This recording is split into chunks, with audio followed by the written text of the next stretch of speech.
Thank you so much for inviting me to the Autism Expo 2024. My name is Rhiannon Luyster. I'm an associate professor at Emerson College in Boston, Massachusetts, in the United States. I'm a developmental psychologist, and my area of research focuses on language development in children with autism. Today, I'll be speaking to you about my own work, focusing on language and autism, 5 lessons from research.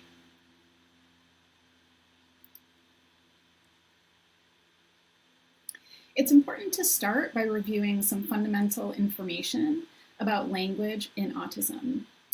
We know that language difficulties and language delays are not required for an autism diagnosis. We also know that most individuals with autism will acquire some spoken language. And we know that that's the case for about 3/4 of individuals with autism. We also know that about 1/4 of individuals with autism may never produce any spoken language. So language development is an area in autism where we see quite a lot of variability, quite a lot of differences across children.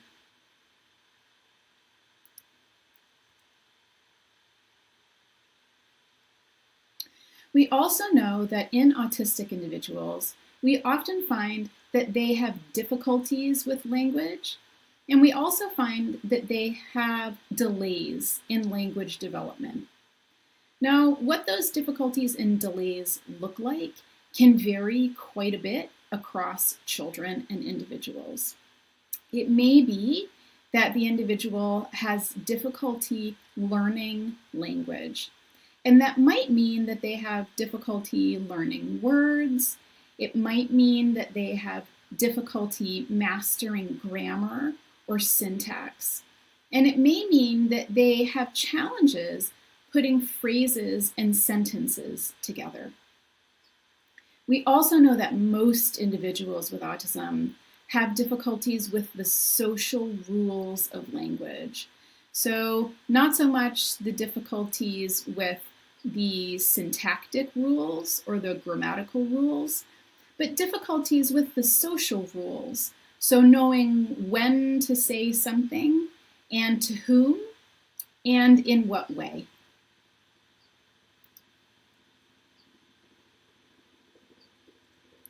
My own research focuses mostly on the ability of children with autism to learn language. So what are the strategies that children with autism are using to learn language?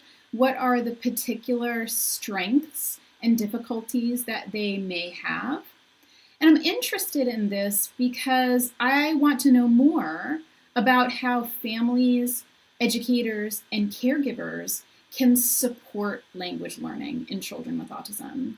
And so this is a theme that's going to pervade my presentation today. I'm really interested in thinking about how can we support language development in children with autism.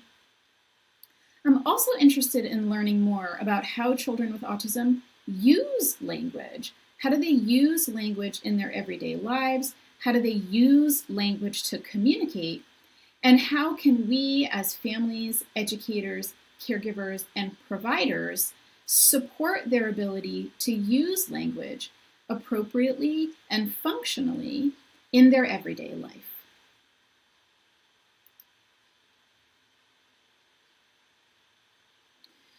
So I'm going to go through 5 central questions that I've focused on in my own research. What I'll do is I'll present each question one by one. I'll talk to you about why, to me, that has been an interesting question.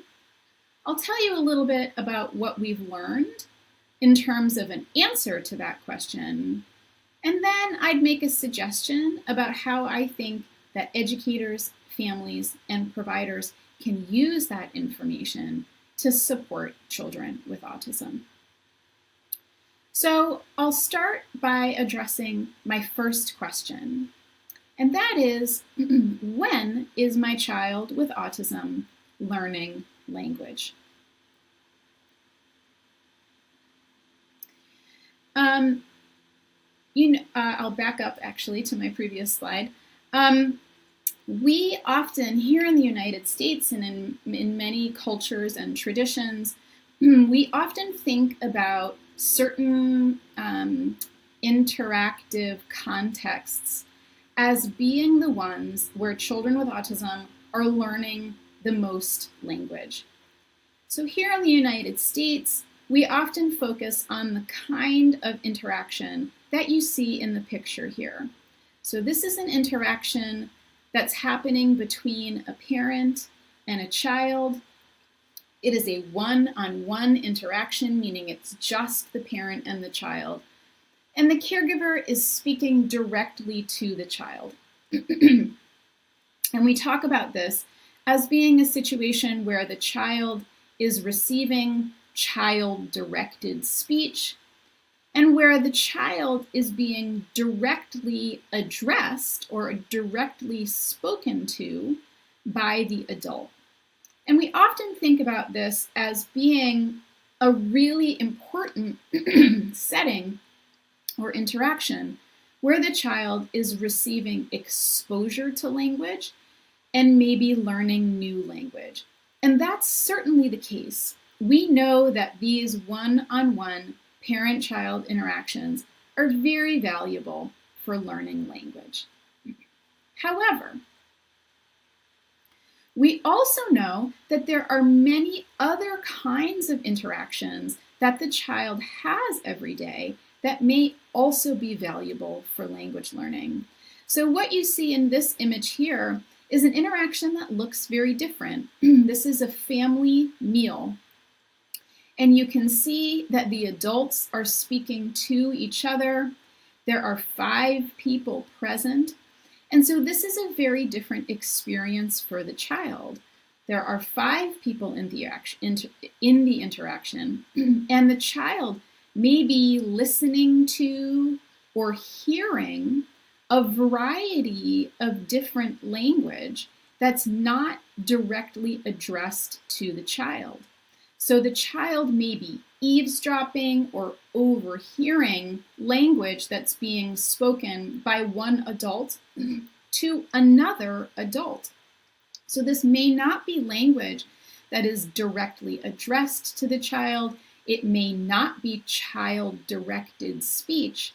And yet, nevertheless, the child may be able to learn language from these household or family conversations that are happening every day in the world around them. We could think about similar situations not just happening in the home, but also happening at school, right? So we can see here that there's an educator, a teacher who's speaking to one child, but there are all of those other children present there, and they are going to be hearing that language from the educator that's being directed to another different child. And yet, nevertheless, they may be able to learn from that language, even though it's not personally directed to them, even though it's not being addressed to them specifically. They can hear it, they can listen to it, and they can learn from it. And we could think about this as happening when there are other children present as well, right? So this may be a family interaction where adults are speaking to other children, and yet the child with autism can be listening, can be hearing, and can be learning. So we, as researchers, were interested in the capability of children with autism to learn through these overheard contexts. So to learn from language that may not be addressed to them, but may be addressed to another adult in the room, that may be addressed to another child in the room.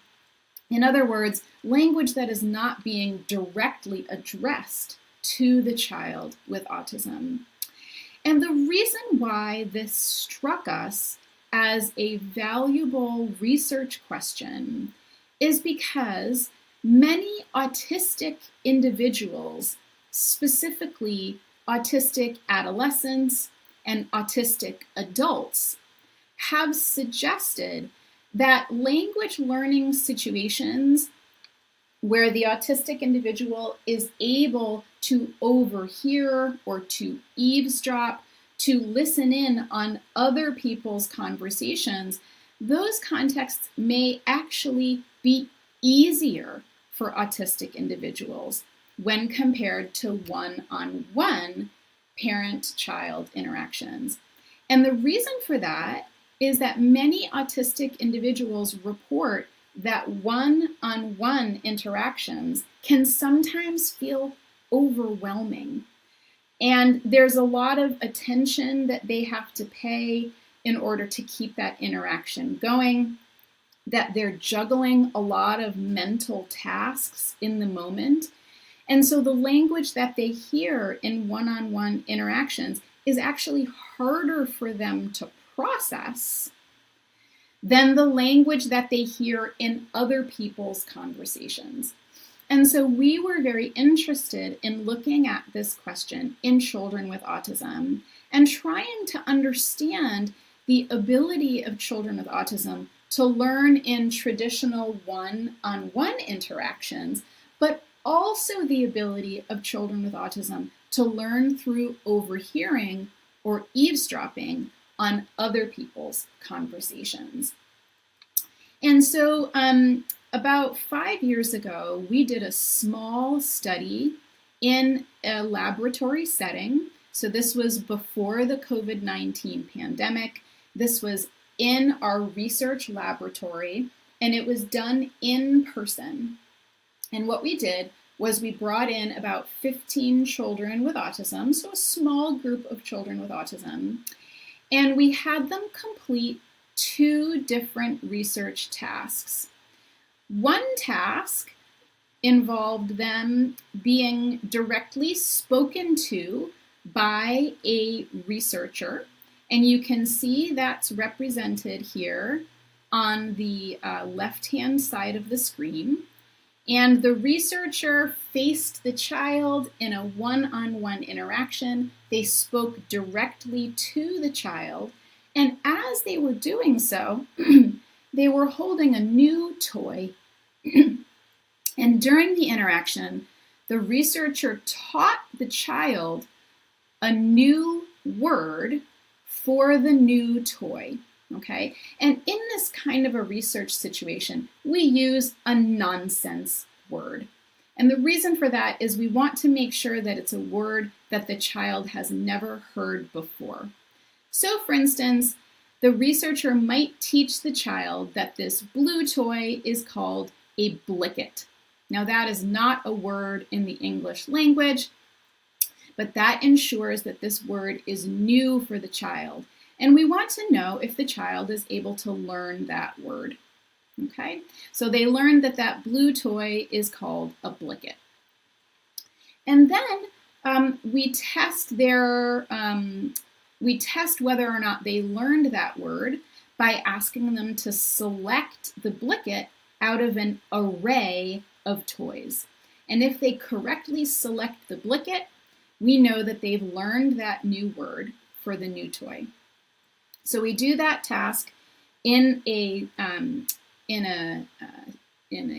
condition where the child is taught the word directly by the examiner. And then the other thing that we did was we did a second experimental condition where there are 2 adults talking to each other. And rather than teaching the word to the child directly, the adult teaches the new word for the new toy to a second adult, while the child is simply present in the room. The child is not part of the interaction. And then we do the same kind of test trial where we present all of the toys and we ask the child to select or identify that new toy based on the new word that was just taught. Now, what we learned from this research study is that children with autism were very effective at learning words across both of these situations, We found that they can learn a new word when they are directly taught the new word by an adult, but they can also learn the new word when they're simply overhearing or eavesdropping on two adults who are having a conversation. Now, as I mentioned, this was a very small research study, only about 15 children. And as a follow-up study, we did the same kind of research design, but we did it over the computer. So we did this during COVID-19 when we were not allowed to see children in person. So we redesigned the study to be done over the computer remotely on Zoom software. And what we found was that the pattern of results was exactly the same. So children were able to learn words when they were being directly spoken to by an adult, but they were also able to learn new words when two adults were having their own conversation, and the child was just listening in. So to return back to this first question, I asked, when is my child learning language? And what we've learned from this study is that children with autism do not need to be part of a conversation in order to learn language from it. And so what that means for us as adults, as parents, educators, and caregivers is that we need to trust that our children are able to learn language across lots of different situations. Sometimes when we're speaking directly to them, but sometimes when they're just listening in to the language that's happening in their environment. And so what that means is we need to be sure that autistic children are getting exposure to lots of language input, whether that is language that's being spoken directly to them, or whether that's just language happening in the interaction and context around them. So we want classrooms and homes that are rich in language exposure. I'd like to move on to my second question. One of the things that we know from many years of observing and learning from autistic children is that many autistic children have very strong and passionate interests. So they may have a strong and passionate interest in transportation and trains. They may have a strong, passionate interest in animals or dinosaurs. They may have a strong and passionate interest in Pokemon, for instance. These are all examples. And children have their own things that they feel very interested and passionate about. And we sometimes wonder, perhaps, as parents and educators, whether those strong interests are distracting them from learning. And so we focused on this question on a recent study where we asked whether children's strong interests might distract them from their ability to learn language. So for instance, let's imagine that there's a young girl with autism and she has a strong, passionate interest in dinosaurs. Dinosaurs are her favorite thing, her favorite topic. She wants to read about dinosaurs and talk about dinosaurs and watch television shows and movies about dinosaurs. She wants to draw dinosaurs. She wants to play with dinosaurs. These are her most favorite thing. So we did a study where we wanted to compare two different experimental conditions. In one experimental condition, we wanted to teach that girl a new word, and we wanted to illustrate that new word using her strong interest, meaning we wanted to demonstrate that new word using a dinosaur. And then in a second experimental condition, we would teach that girl a different new word using an image that is not related to her strong interest. And the question is, how is her ability to learn a new word the same or different across these experimental conditions? So for this girl, for instance, we might use the picture of the dinosaur on the left to teach her a new word for running, for instance. So we might teach her, and again, as in the previous study, we use nonsense words here because we want to make sure that the child is not already familiar with this new word that we're going to teach them. So for instance, we might teach the girl that the action that the dinosaur is completing is called kibbing. Now, kibbing is not a word, it's not a verb in the English language, but we're going to try to teach that new word as demonstrated by the video of the dinosaur. And we will do a trial where we teach her that the action is called kibbing, and then we'll do a test activity where we show the dinosaur completing different activities and we ask her to identify where the dinosaur is kibbing. And if she's able to identify that, then we conclude that she has learned that new word. So in one condition, we're going to teach the child a new word using her passionate interest, which is dinosaurs. And in a second condition, we will teach her a different new nonsense word using an image or a video that is not related to her passionate interest. So you can see here, we've used a video of a bear. And again, we will test her learning of that new word. And the question is, what is her performance across these two conditions? Is she able to learn the new word when it is demonstrated by her passionate interest? Is she able to learn the new word when it is not demonstrated by her passionate interest, but by something that she's not particularly fascinated by?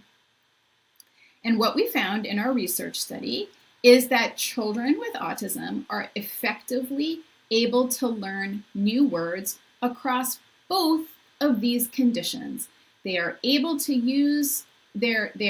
learn the new word when it is demonstrated or modeled by an image related to their passionate interest, and they're also able to learn a new word when it is demonstrated by something unrelated to their passionate interest.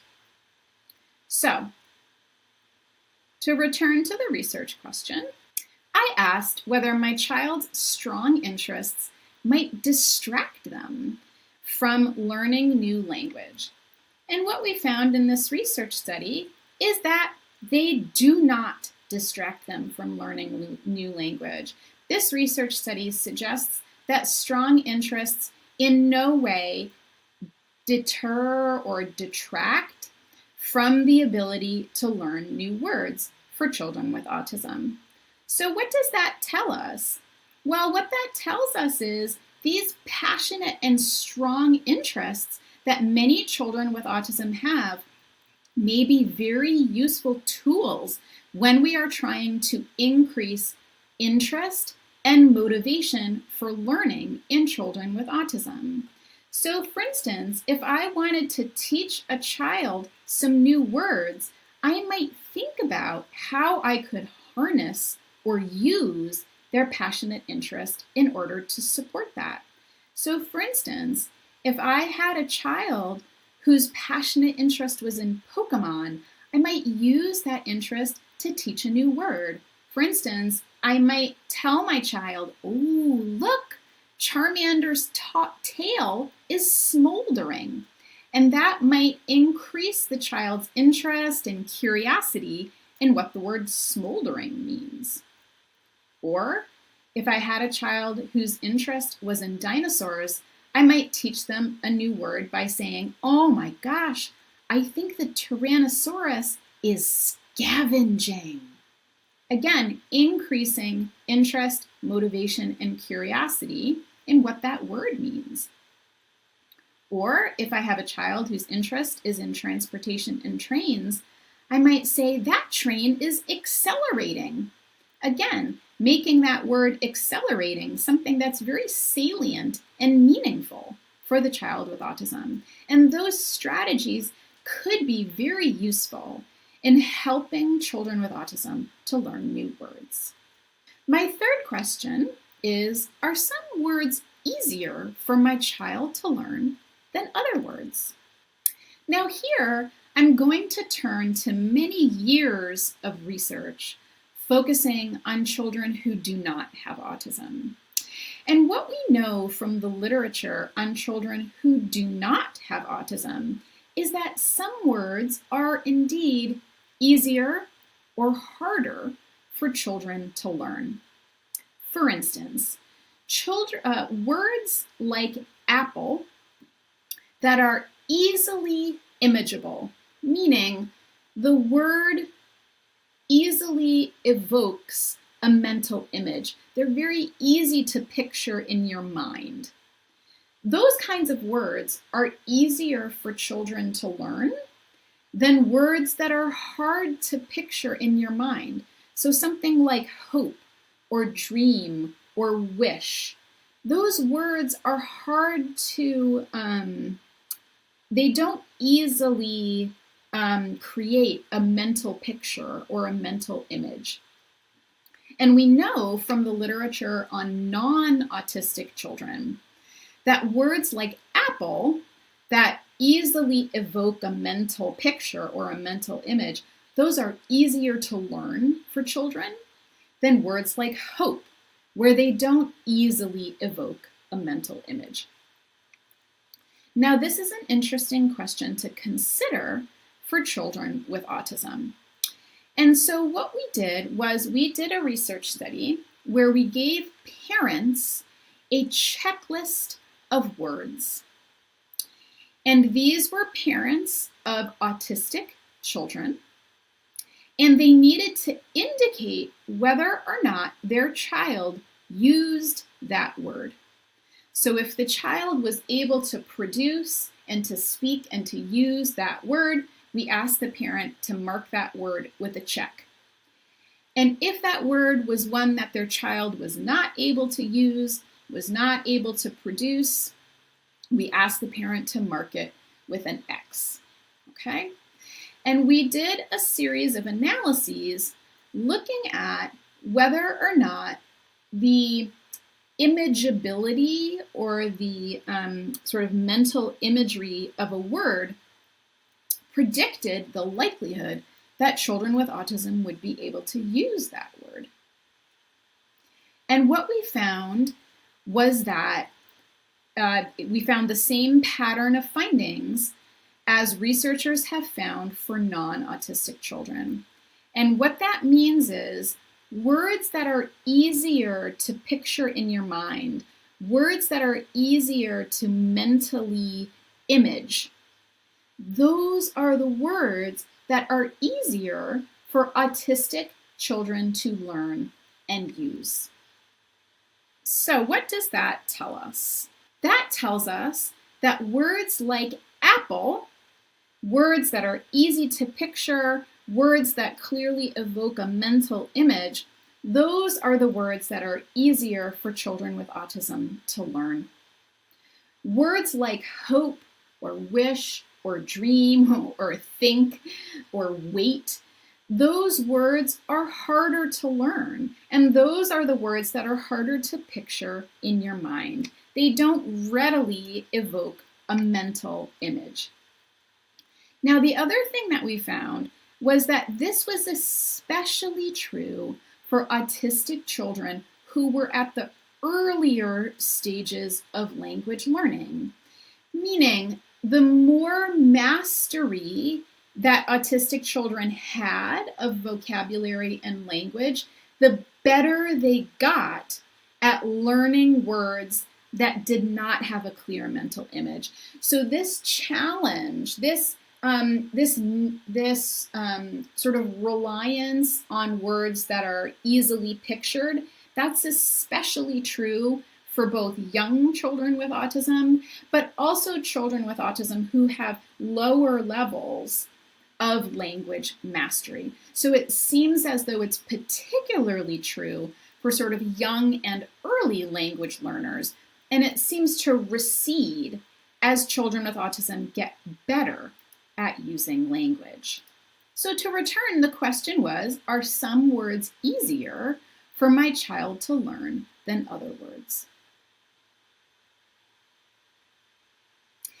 And it seems to be the case, based on this study, that children with autism have an easier time learning words when they can kind of mentally or internally see them or picture them, when they can capture or create a mental image for what that word means. So what does that suggest for us as parents, caregivers, educators, and providers? One possible interpretation of this finding is that we should think about ways that we can support our child in being able to create an image, a mental image for new words. And we might think about sort of multi-sensory ways to do that. So we can think about the importance maybe of using books to support our child in understanding and imaging, imagining what words mean. We might think about the ability to use objects or toys to support that ability of a child to sort of mentally picture what these words mean. We might think about art and sensory activities, painting or drawing, right, to allow the child to create both actual images but also mental images of what a word might mean. And we could also think about interactive, supportive media use. And I highlight interactive here because we know that media consumption, the value, educational value of media consumption, is often tied to how interactive it is. So we could think about a parent and a child or an educator and a child watching a television show, watching a video or a movie together, and really interacting and commenting about what's happening on the screen, and using that opportunity to learn some new words, and also giving the child some mental images, some pictures in their mind for what those words might mean. Moving on to my fourth question. How can I talk so that my child will understand? Now, why is this an important question? Well, we know that autistic children, especially young autistic children, but also children with language delays, may have smaller vocabularies than other children their age. We also know that autistic children often have delays in syntax or grammar. And finally, we know from a large body of literature that autistic children, adolescents and adults, may have brains that process language more slowly than non-autistic individuals. And so what we see across all of these bullet points is that autistic individuals often have vulnerabilities in terms of their ability to understand language. It might be because of smaller vocabularies, it might be because of difficulties in syntax, or it might be because of slowed brain processing. So what does that mean for us as caregivers and providers? We know that autistic individuals have these vulnerabilities in language. So how do we use language in such a way that will support our autistic children in being able to understand us in our everyday language?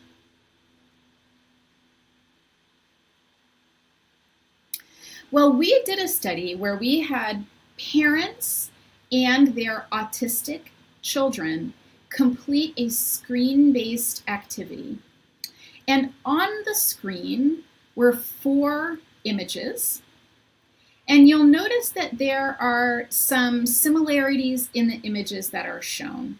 For instance, we have 2 books presented on the screen and 2 umbrellas presented on the screen. Now, what we wanted to see in general during this study was how effectively and how quickly the autistic children were able to process and understand the language that their caregiver was speaking. And the way that we did that was we had a camera recording where the child was looking. And we had the caregiver provide instructions about where the child should look. And because we were recording the child's gaze, we were able to measure to the millisecond how long it took the child to find and look at the object that was being verbally identified by the caregiver. So for instance, we would privately tell the parent, okay, you need to tell your child to look at the striped umbrella.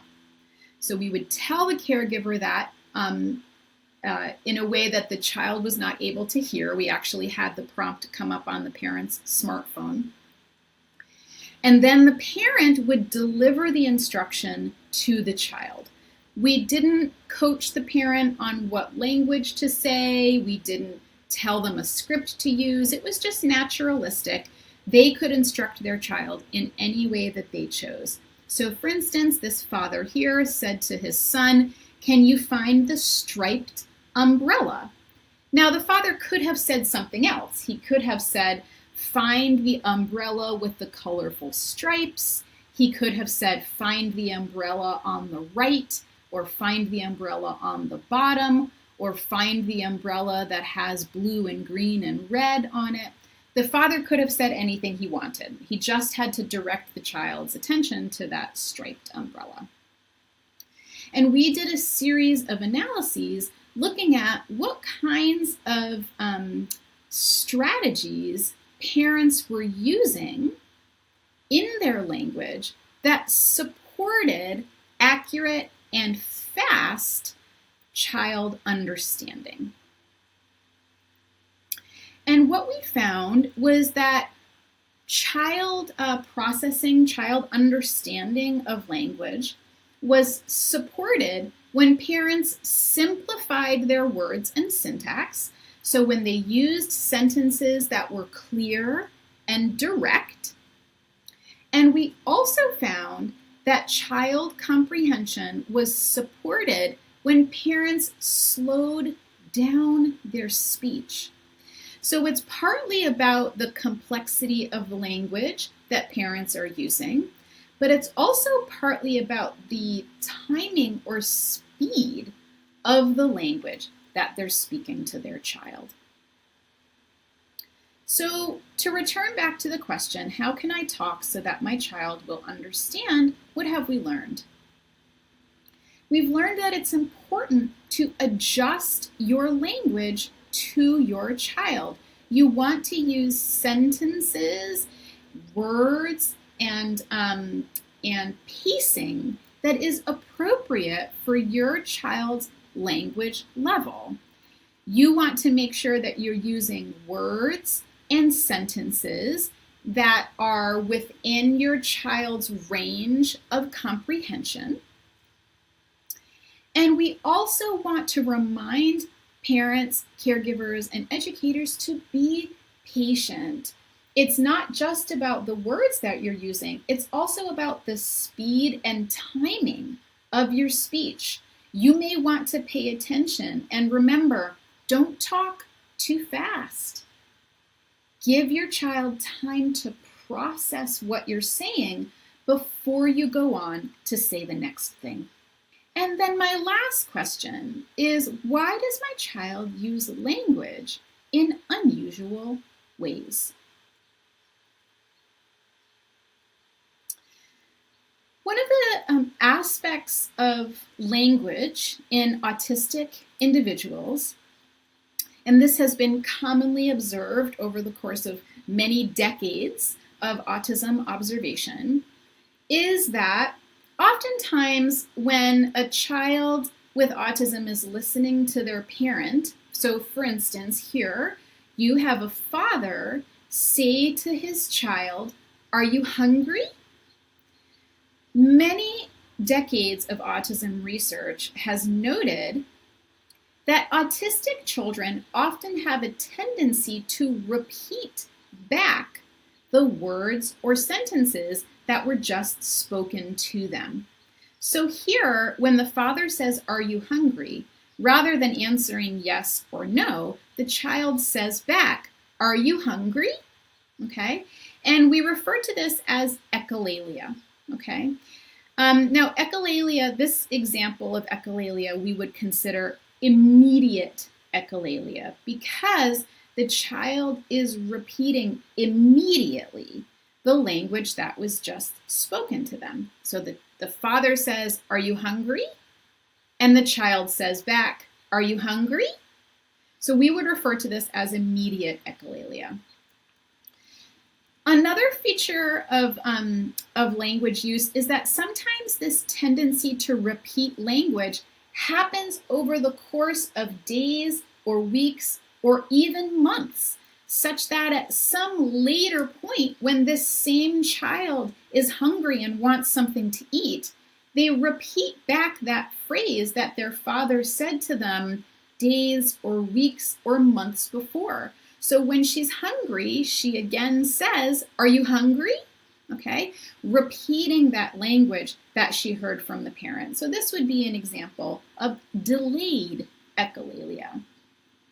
So this tendency of children with autism to repeat language that they've heard somewhere else, or sometimes even to repeat their own language, these are features of language use in autism that have long been observed and noted and are at the heart of some controversy in terms of whether we want to think about this pattern of language use as being language and really a skill, or whether people want to think about it as sort of a problem behavior, as being a repetitive symptom of autism.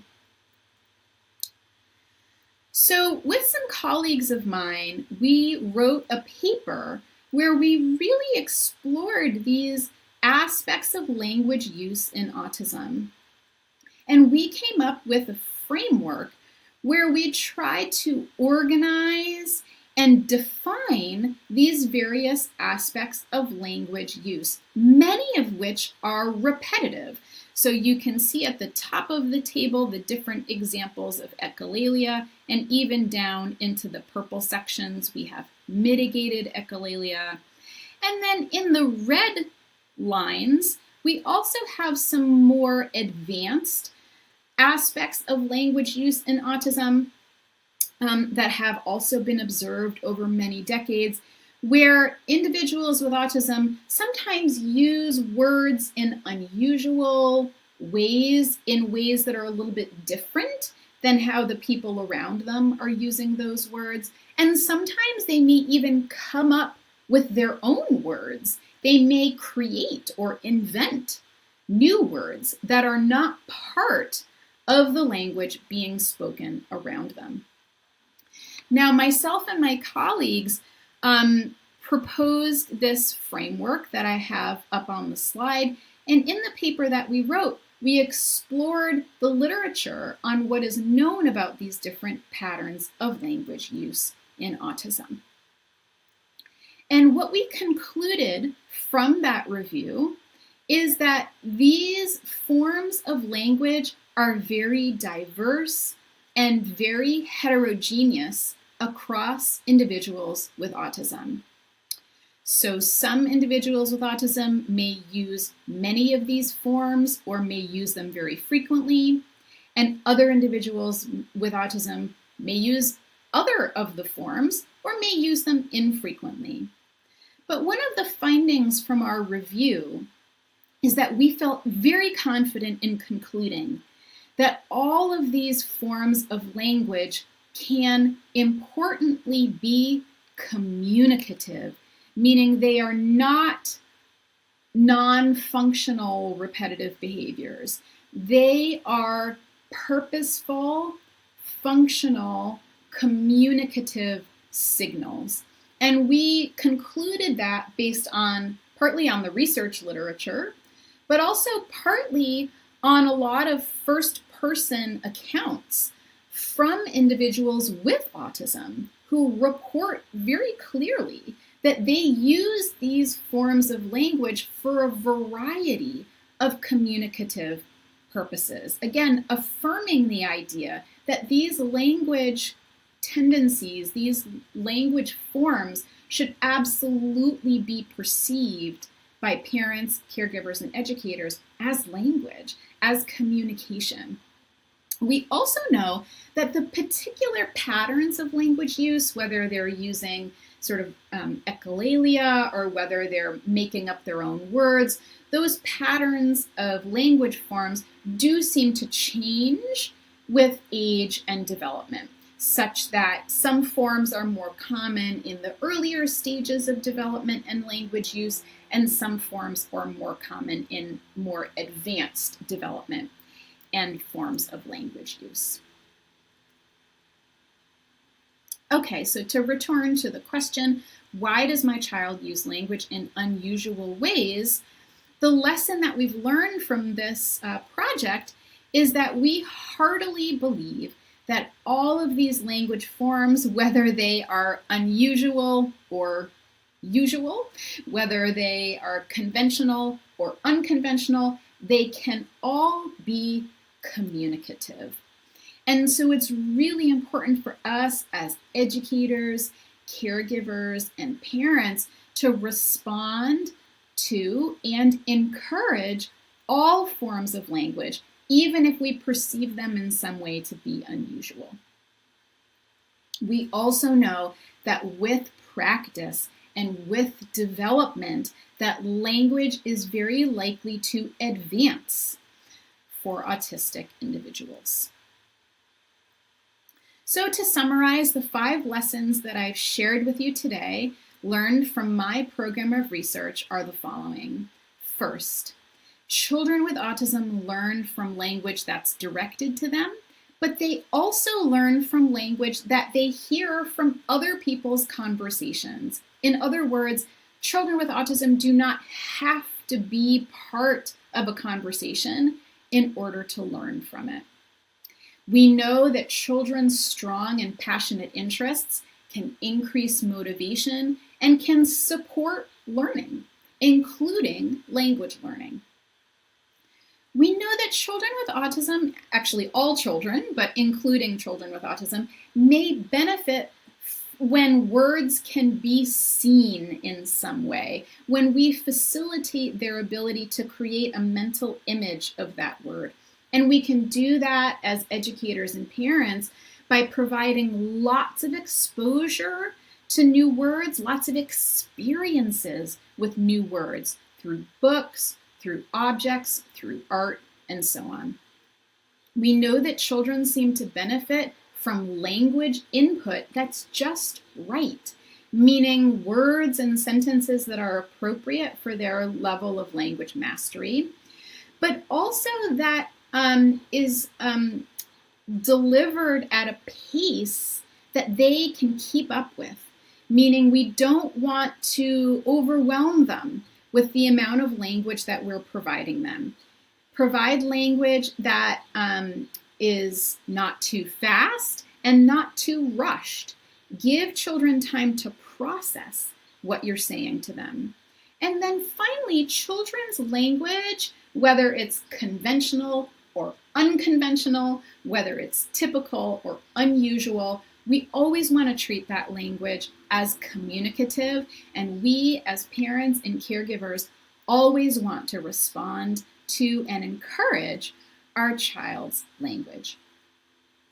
Thank you so much for listening to my presentation, and thank you so much for inviting me to the Autism Expo 2024. I'm very flattered to be involved. I've included my laboratory website, my professional website, and my Google Scholar page that has all of my publications. Thank you so much for your interest. Goodbye.